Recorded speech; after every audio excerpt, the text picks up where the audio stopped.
బార్బరికుడు. చాలా మందికి పాత్ర తెలియదు.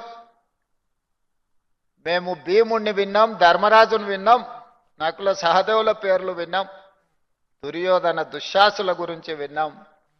బార్బరికుడు గురించి మేము వినలేదని చాలా మంది అనుకుంటుండొచ్చు. భీమసేనుడి కుమారుడు ఘటోత్కచుడు. ఘటోత్కచుని కొడుకు పేరు బార్బరికుడు. మరి ఆయన ప్రత్యేకత ఏందని మీరు అనుకోవచ్చు.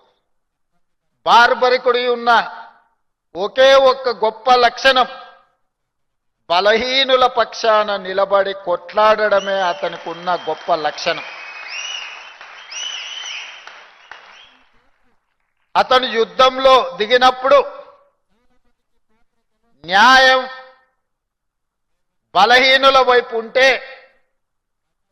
న్యాయబద్ధమైన బలహీనుల కోసం నిలబడే గొప్ప లక్షణం ఉన్నవాడు బార్బరికుడు. ఈ వర్గీకరణలో కూడా న్యాయం మీ పక్కన ఉంది, మీరు బలహీనులు కాబట్టే మీ పక్కన నిలబడి కొట్లాడాలి అని. ఇక నేను కూడా మీ పక్కన నిలబడకపోతే